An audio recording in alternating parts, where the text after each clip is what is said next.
Hi friends, ഇന്ന് ഞാൻ നിൽക്കുന്നത് തിരുവനന്തപുരത്തിലെ വിഴിഞ്ഞം ഫിഷിംഗ് ഹാർബറിലാണ്. എനിക്കിത് കാണാൻ വളരെ സന്തോഷം തോന്നി. എങ്ങനെ പറയാനാ, എന്താണെന്ന് വെച്ച് കഴിഞ്ഞാൽ കുറേ ബോട്ടുകൾ, കണ്ണെത്താ ദൂരത്ത് ബോട്ടുകൾ തന്നെ കാണാം അങ്ങും ഇങ്ങുമായിട്ട്.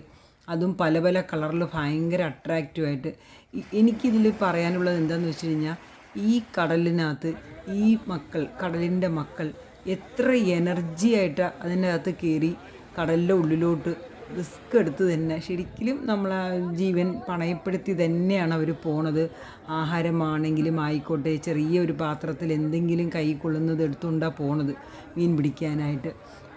ഇതൊക്കെ എത്ര ഒരു മനസ്സുകൊണ്ട് സ്വീകരിച്ചിട്ടാണ് ഇവർ ഇത്രയും ഒരു എന്തോ ഒരു ചങ്കൂറ്റത്തോടെ അങ്ങനെ ഞങ്ങൾ പോകാൻ തയ്യാറാണ് എന്ന് പറഞ്ഞിട്ട് പോണത് ഒത്തിരി സന്തോഷമാണ്. ഞാൻ ഒരുപാട് മലയാള സിനിമകൾ, നമുക്ക് ചെമ്മീനാവട്ടെ, അമരമാവട്ടെ, തമിഴിലും മറിയാൻ, ആ സിനിമകളിലൊക്കെ നമുക്ക് അവസാനം കിട്ടിയ മെസ്സേജ് എനിക്ക് എന്താ കിട്ടിയതെന്ന് വെച്ച് കഴിഞ്ഞാൽ, ആ കടൽ അവരുടെ എനർജിയാണ്. ആ കടൽ കണ്ടു കഴിയുമ്പോൾ എവിടെ പോയിട്ട് വന്നാലും ആ ഒരു എനർജി ആ സിനിമകളിലൊക്കെ അവർ നല്ലപോലെ കാണിച്ചിരുന്നു. എനിക്കിതൊക്കെ വളരെ സന്തോഷമുള്ളതുകൊണ്ടാണ് ഞാൻ നിങ്ങളായിട്ട് ഷെയർ ചെയ്യുന്നത്. എനിക്ക് തിരുവനന്തപുരം എൻ്റെ സ്ഥലമാണ്. ആദ്യമായിട്ട് പക്ഷേ ഞാൻ ഈ സ്ഥലത്തൊക്കെ പോണത് കേട്ടോ. എന്തായാലും ഇതൊക്കെ സബ്സ്ക്രൈബ് ചെയ്ത് കാണണേ ഫ്രണ്ട്സ്.